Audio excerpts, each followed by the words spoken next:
There's a moment that happens so quietly most people never notice it. You unlock your phone to answer a message. You open the app. You read the notification. Then you stop. Not because you don't know what to say. Not because you're busy. Just because choosing the right response suddenly feels heavier than it should. You tell yourself you'll answer in a minute. An hour passes. Sometimes an entire day. The message isn't difficult. Nothing bad will happen if you reply. And yet your mind keeps treating that tiny decision like it's carrying invisible weight. Or maybe it happens somewhere even smaller. You're standing in front of the refrigerator. There are leftovers. There are ingredients. You could cook something. You could order food. None of the options are particularly complicated. But instead of deciding, you close the refrigerator, walk away, and convince yourself you're not that hungry. Not because you forgot to eat. Because deciding somehow felt more exhausting than being hungry. It's strange how often life seems to ask us for answers that aren't actually difficult. Which shirt? Which movie? Which route home? Whether to call now or later. Whether to start working before making coffee or after. Whether to clean the kitchen first or answer emails. Each question is tiny. Each choice looks almost meaningless. But somehow, by the end of the day, they don't feel tiny anymore. They collect. Quietly. Almost invisibly. Until even choosing what to watch feels like someone handed you an exam you never studied for. If you've ever sat scrolling through hundreds of movies only to end up watching nothing. If you've ever rewritten the same text message 3 times. If you've ever delayed buying something simple because comparing the options felt overwhelming. If you've ever spent more energy deciding than actually doing. You're not imagining it. And you're certainly not the only one. From the outside, people often interpret these moments in surprisingly harsh ways. They assume hesitation means uncertainty. They assume slowness means laziness. They assume overthinking means a lack of confidence. Sometimes they'll say things like, "Just pick one. It doesn't matter. You're making it harder than it needs to be." And maybe you've even said those things to yourself. Maybe you've wondered why something that seems effortless for everyone else can leave you mentally drained. Why other people seem able to make decisions without thinking, while your brain insists on examining every possible outcome, every hidden consequence, every tiny variable that could make one option slightly better than another. After a while, it's easy to begin believing that something about the way your mind works is fundamentally inefficient. That maybe you're simply bad at making decisions. Maybe you're too cautious, too analytical, too anxious, too sensitive, too indecisive. Eventually those labels begin to stick. Not because they accurately describe what's happening, but because they're repeated often enough that they start sounding like explanations. The problem is that labels often end the conversation before understanding has a chance to begin. Calling someone indecisive explains almost nothing. It describes what people can see, not what's actually happening underneath.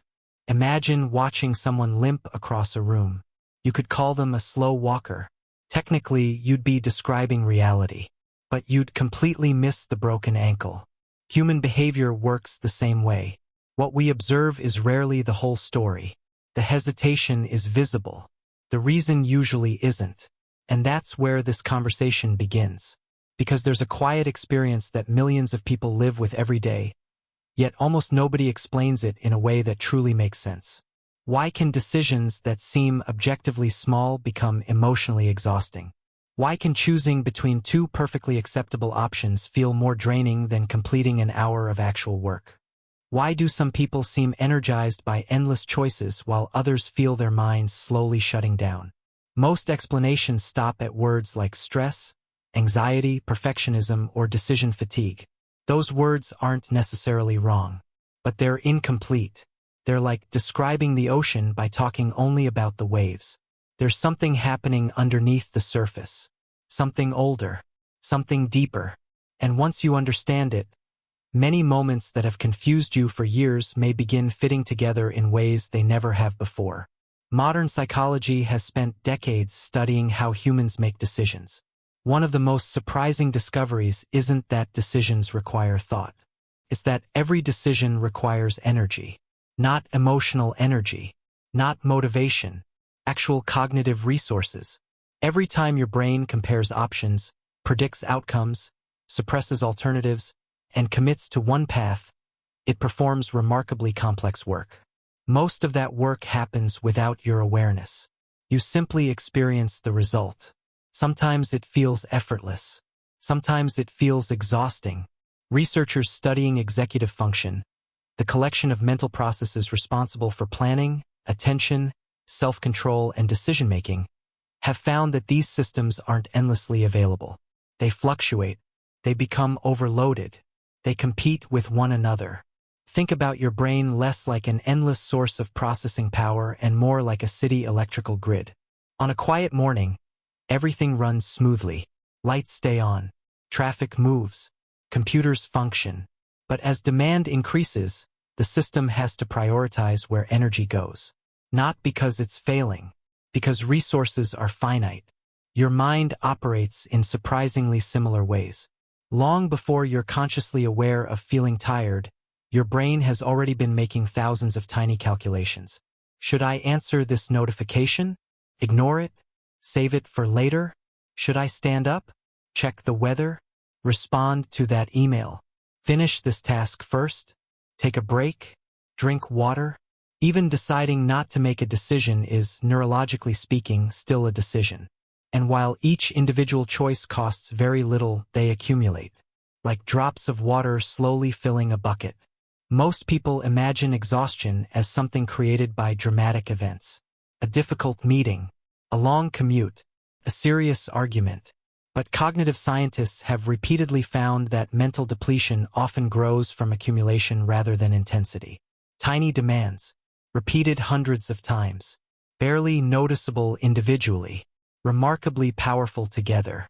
This explains something many people have experienced without understanding. Why grocery shopping feels strangely harder after work than before. Why choosing dinner becomes impossible after an emotionally demanding day. Why writing one simple email suddenly feels monumental after spending hours switching between tasks. The decision itself hasn't changed. The brain making it has. And that's an important distinction, because it shifts the question away from, "What's wrong with me?" toward something much more useful. What has my brain already been carrying today? That single shift changes everything.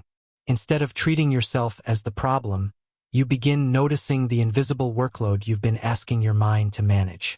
But even this isn't the whole picture. Because if decision-making were only about mental energy, everyone would become exhausted at roughly the same pace. They don't.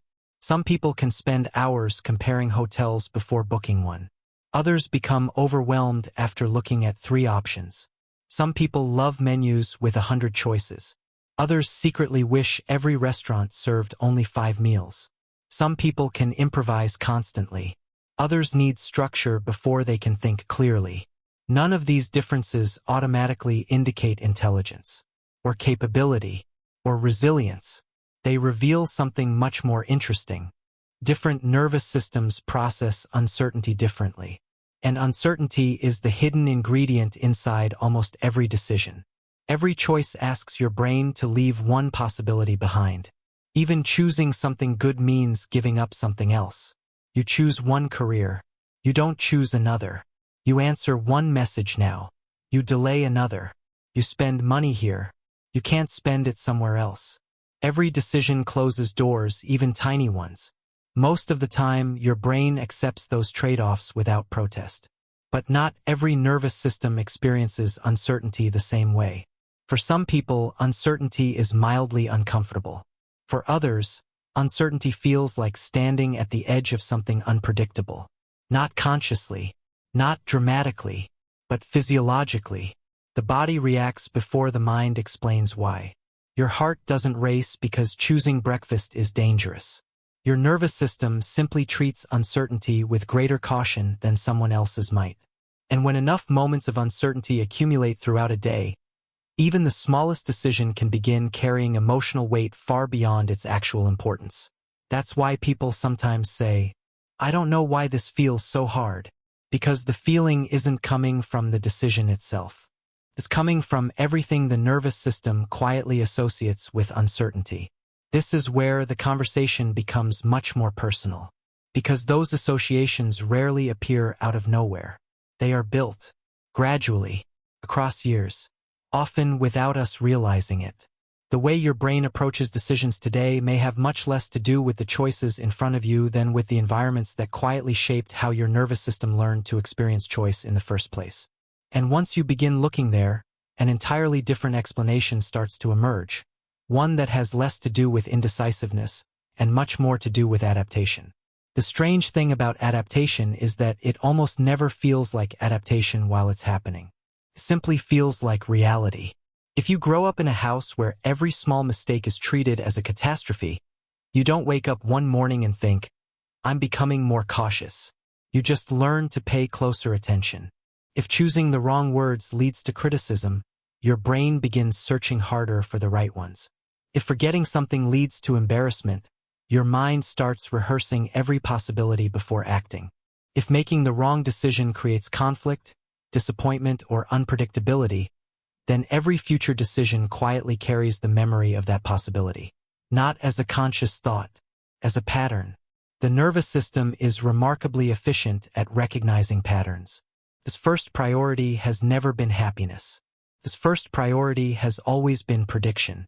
The more accurately it can predict what comes next, the safer it believes you are. That's why familiar situations often feel strangely comfortable, even when they aren't particularly enjoyable. And it's why uncertainty can feel disproportionately draining. Every uncertain moment asks the brain to make predictions without enough information. That uncertainty demands attention. Attention requires energy. Energy is limited. Over time, those invisible calculations begin shaping how exhausting everyday life feels. Psychologists sometimes describe the brain as a prediction machine. Long before you're aware of making a decision, your mind is already simulating possible futures. What happens if I choose this? What happens if I wait? Will this create another problem? Will I regret it later? Will someone misunderstand me? Will I miss something better? Most of this happens beneath conscious awareness. You don't hear those questions in your head one by one. You simply experience what they feel like. Indecision, mental noise, pressure, fatigue. Imagine opening 20 tabs in a web browser. Each tab uses only a little memory. Individually, none of them seems like a problem. But eventually the computer begins slowing down. Not because one tab is demanding, because all of them together are quietly competing for the same resources. Our minds often work in a similar way. Every unresolved choice becomes another open tab. Reply later. Buy it next week. Think about changing jobs. Call your parents. Book the appointment. Research that product. Finish reading that article. Decide where to go this weekend. None of these decisions are screaming for attention. They're whispering. But dozens of whispers can become surprisingly loud. Many people mistake this mental clutter for poor concentration. Sometimes it isn't concentration that's missing. It's available bandwidth. The mind hasn't stopped working. It's working on too many unfinished predictions at once. This helps explain another experience that often confuses people. Why making one decision sometimes creates an almost immediate feeling of relief. Nothing in the external world has changed. The bills still exist. The work is still waiting. Life is still complicated. But suddenly your body feels lighter. Because uncertainty has ended. The prediction loop can finally close. Your nervous system no longer has to keep monitoring every possible outcome. One decision removes far more mental effort than it appears to. This is why people often feel unexpectedly calm after making a difficult choice, even when the outcome is uncertain. The waiting was consuming more energy than the answer. Researchers studying uncertainty have repeatedly found something fascinating. Humans generally tolerate bad certainty better than endless uncertainty. Not because bad news feels good, because uncertainty keeps the brain actively searching for information. Searching is metabolically expensive. Knowing allows the brain to reorganize. Even disappointment has structure. Uncertainty doesn't. And structure, more than comfort, is often what calms the nervous system. But here's where things become more interesting. Not everyone arrives at adulthood with the same relationship to uncertainty. Some nervous systems learned early that mistakes were survivable. Others learned they were costly. Think about two children learning to ride bicycles. One falls. The adults nearby smile, help them stand up, and encourage them to try again. The fall becomes part of learning. Now imagine another child. They fall. The adults become angry, or anxious, or disappointed. Maybe they laugh. Maybe they compare the child to someone else. Maybe nothing dramatic happens at all. Maybe there's simply a subtle feeling that mistakes create tension. Neither child consciously decides how to interpret those moments. Their nervous systems do. Years later, both adults may hesitate before trying something unfamiliar. From the outside, they appear equally cautious. Inside, however, very different processes are unfolding. One is evaluating practical risk. The other is unconsciously evaluating emotional safety. That difference matters, because emotional prediction often consumes far more energy than logical prediction. There's one thing to ask, what if this doesn't work? There's another to ask, what will this say about me if it doesn't? Those aren't the same question, yet they often become tangled together so tightly that it's difficult to tell them apart. Many people who describe themselves as overthinkers aren't actually obsessed with finding perfect decisions. They're trying to avoid unnecessary emotional pain. There's a subtle difference. Perfection sounds like chasing excellence. Protection sounds like avoiding harm. From the outside, both behaviors may look identical. Internally, they couldn't be more different. One is reaching towards something. The other is trying not to lose something. Our brains are naturally more sensitive to potential losses than equivalent gains. Behavioral economists call this loss aversion. The human mind usually experiences losing $100 as more emotionally significant than gaining $100. The same principle quietly extends into everyday decisions. The possibility of choosing wrong often feels larger than the possibility of choosing well. Again, this isn't irrational. It's simply how human cognition evolved. For most of human history, overlooking a threat carried greater consequences than overlooking an opportunity. The nervous system still reflects that ancient design. It is biased toward caution. For some people, that bias is relatively mild. For others, life experiences amplify it considerably. This amplification doesn't always come from dramatic trauma.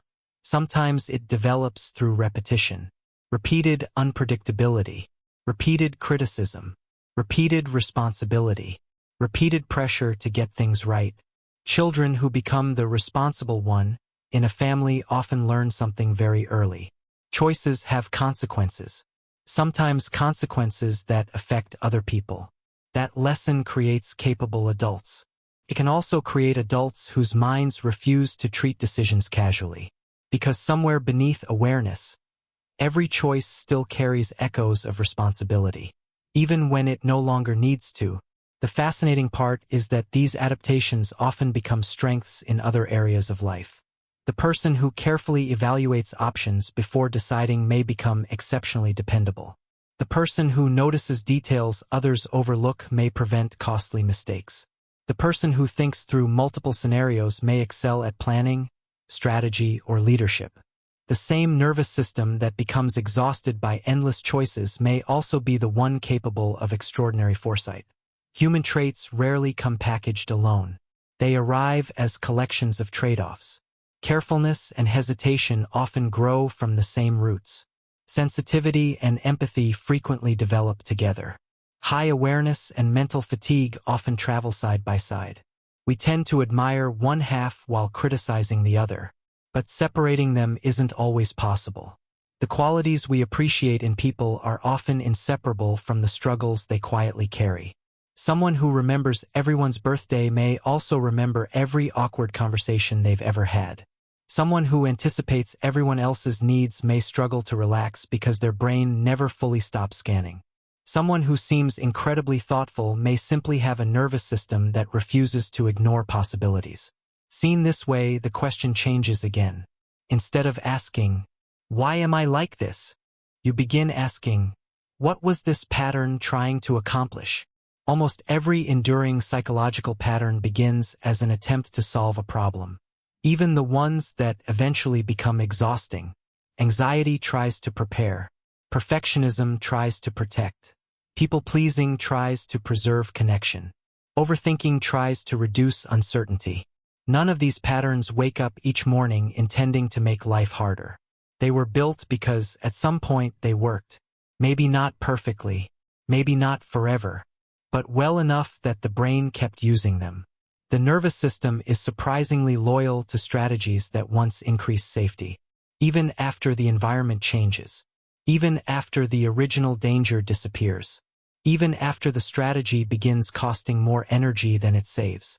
Because survival systems evolve slowly. They don't ask whether a pattern is making you happy. They ask whether it has kept you safe before. And if the answer is yes, they'll continue offering that pattern long after it's necessary. Which brings us to something many people have never considered. Sometimes what feels like indecision isn't a failure to choose. It's a nervous system trying to protect you from an uncertainty it learned to take very seriously. And protection, even when it's outdated, is rarely lazy. It's simply doing exactly what it was taught to do. If you pay close attention, you'll notice something else about decisions. They rarely exist on their own. A decision is almost never just a decision. It's attached to a story. Someone asks where you'd like to eat. On the surface, that's a simple question.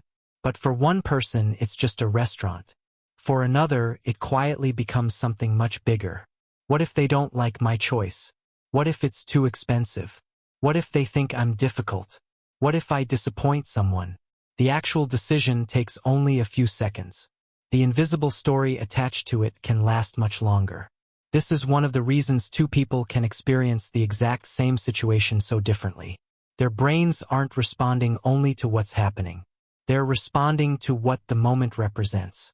Psychologists sometimes talk about schemas, mental frameworks that help us interpret the world. These frameworks are incredibly useful. Without them, every interaction would feel completely new. You'd have to relearn how conversations work every single day.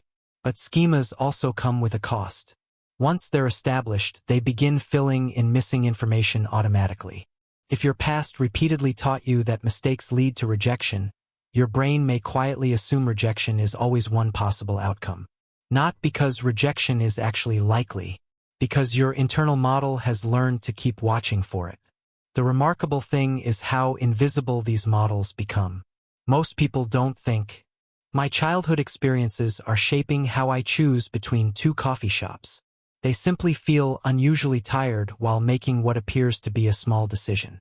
The body reacts first. The explanation comes later. Often, it never comes at all. Instead, we invent simpler stories. I'm just terrible at deciding. I'm too sensitive. I overthink everything. These explanations feel convincing because they're familiar. But familiarity isn't the same as accuracy. There's another phenomenon that quietly contributes to this exhaustion. It's called cognitive load. At any given moment, your brain is juggling far more information than you're consciously aware of.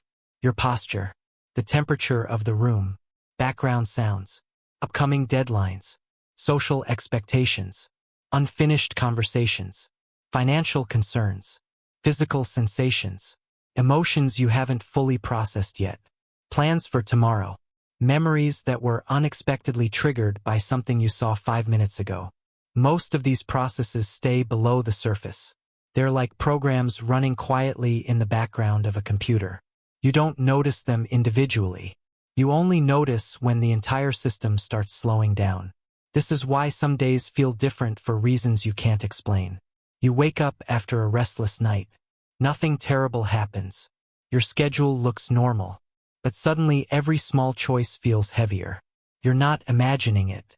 Your brain simply began the day with fewer available resources. Sleep researchers have found that even modest reductions in sleep can affect executive functioning, the very systems responsible for organizing, prioritizing, and making decisions. Stress does something similar. So does chronic uncertainty. So does emotional suppression. So does multitasking.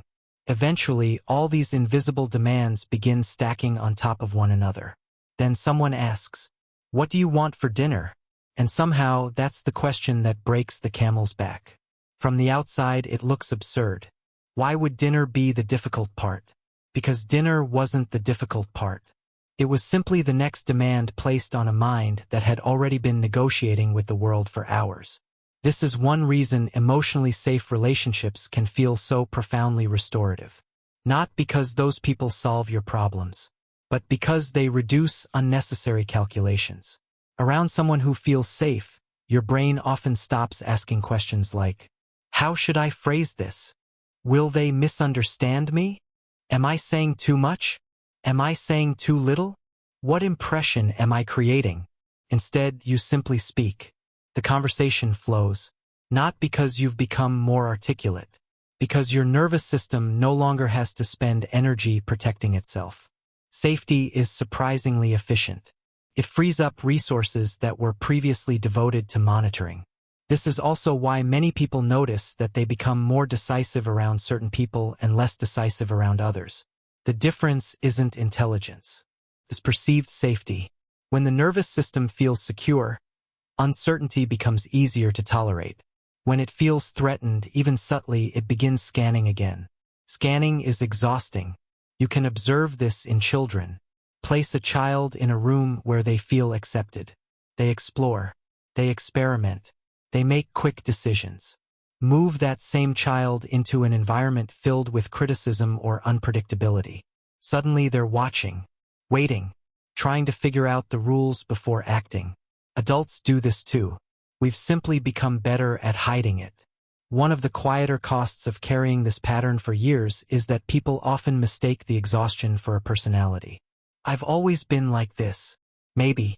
Or maybe your nervous system has been practicing the same strategy for so long that it now feels inseparable from who you are. There's an important distinction between identity and adaptation. Identity answers the question, who am I? Adaptation answers, what did my mind learn to do? Those answers sometimes overlap, but they are not identical. This matters because adaptations are flexible. Not overnight, not through willpower alone, but through repeated experiences that teach the nervous system something new. The brain remains capable of change throughout life. Neuroscientists call this neuroplasticity. It's one of the most hopeful discoveries modern science has made. For decades, people believed that adulthood meant psychological patterns became fixed. Now we know the brain continues reorganizing itself in response to experience. New relationships, new environments, new habits, new emotional experiences. None of these erase the past, but they gradually update the predictions your nervous system makes. Think of it less like deleting old software and more like installing new updates. The previous program doesn't disappear immediately. It simply becomes less necessary over time. This is why healing rarely feels dramatic. People often expect a single breakthrough, powerful realization, one life-changing conversation. Sometimes those moments happen. More often, healing is almost disappointingly ordinary. You realize you answered a message without rehearsing it. You chose something at a restaurant without reading every option. You made a mistake and noticed your body recovered more quickly than it used to. You left the house without checking the door 5 times. You sent the email. You stopped editing the paragraph. You trusted that good enough really was enough. Tiny moments, easy to overlook. Yet each one quietly teaches the nervous system a different lesson. Nothing terrible happened. The prediction changes. The next decision becomes just a little lighter. This is one reason lasting psychological change often feels invisible while it's occurring. You're not becoming a different person. You're slowly teaching your brain that the world doesn't require the same level of vigilance it once did. Of course, that process isn't linear. Some days old patterns return. Stress narrows attention. Fatigue revives familiar habits. Major life transitions reactivate older protective systems. That doesn't mean you've failed. It means your nervous system is doing what nervous systems naturally do under pressure. Returning to strategies it knows well. There's a quiet kindness in understanding this, because it replaces frustration with curiosity. Instead of asking, why am I doing this again? You begin wondering, what is my nervous system trying to protect me from right now? That question creates space. And sometimes, Space is the beginning of change. Not because it immediately removes the exhaustion, but because it stops turning the exhaustion into evidence that something is wrong with you. One of the greatest burdens many people carry isn't the pattern itself. It's the belief that the pattern says something negative about their character, that they're weak, complicated, too emotional, too slow, too fragile. Yet the more researchers study human behavior, the more they discover that what appears irrational on the surface often becomes remarkably logical once you understand the environment that shaped it. Behavior has context. Feelings have history. Reactions have roots. Nothing appears from nowhere. Even the smallest decisions sometimes carry echoes of experiences that happened years earlier. Not because the past controls you forever, but because the nervous system remembers long after the conscious mind has moved on. And perhaps that's the quiet truth hidden beneath all of this. Your mind was never trying to make ordinary choices feel impossible. It was trying to make sure you made it safely through a world it once experienced as unpredictable. That may no longer be the world you're living in.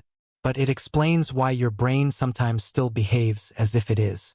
And understanding that difference can be the first time many people stop seeing themselves as broken and start seeing themselves as human. There is one final piece to this that often goes unnoticed. If small decisions have become exhausting, the answer isn't always to become better at making decisions. Sometimes it's to understand why your brain has been treating ordinary choices as if they deserve extraordinary attention. Because attention is one of the most valuable resources your mind possesses. Every day, your brain is deciding where to spend it. On possibilities, on memories, on imagined futures, on conversations that haven't happened yet, on mistakes that already happened years ago, on responsibilities, on relationships, on uncertainty. Cannot give unlimited attention to everything. So when it appears to overreact to a simple choice, it usually isn't reacting to that choice alone. It's reacting to everything surrounding it. The invisible context, the accumulated mental load, the emotional history, the predictions, the vigilance, the constant effort of trying to avoid outcomes that your nervous system learned to take seriously. Seen from that perspective, exhaustion begins to look different. It stops looking like weakness. It starts looking like expenditure. After all, no one is surprised when their phone battery drains faster after running dozens of applications at once. No one blames the battery for becoming empty. They understand that energy was being used. Yet we rarely extend the same understanding to ourselves. We expect our minds to operate as though every decision exists in isolation. As though every morning begins with a perfectly refreshed nervous system. As though yesterday's stress has no influence on today's choices. But human beings don't work that way. We carry unfinished conversations, lingering emotions, half-processed disappointments, tiny disappointments that never seemed important enough to acknowledge, invisible responsibilities that never make it onto a calendar. The brain carries all of them, not because it's inefficient, because that's what brains evolved to do. They remember what might matter. Sometimes they remember a little too well. This is why one of the most misunderstood forms of fatigue is cognitive fatigue. Physical exhaustion is easy to recognize. Your muscles ache. Your movements slow down. You feel sleepy. Mental exhaustion is quieter. It disguises itself as procrastination, as indecision, as distraction, as scrolling through the same page without reading it, as opening the refrigerator 3 different times, as forgetting why you walked into the room, as staring at a menu that somehow feels impossible to choose from. None of those experiences necessarily mean your brain has stopped functioning well. They often mean it has been functioning continuously for much longer than you realized. There is another paradox hidden here. The people who think the most carefully about their decisions are often the least likely to receive compassion for becoming tired. Because from the outside, careful thinking doesn't look like work. It looks like hesitation. No one sees the simulations running in your mind. They don't see the future conversations you've already imagined, the consequences you've already evaluated, the emotional outcomes you've already rehearsed. They only see that you haven't answered yet, so they assume nothing is happening. In reality, an enormous amount may already be happening. Quietly, silently, completely invisible. This is one reason so many thoughtful people spend years feeling misunderstood. Their effort leaves no visible evidence. A construction worker finishes the day with sore muscles that everyone recognizes. A nurse finishes a shift that everyone understands was demanding.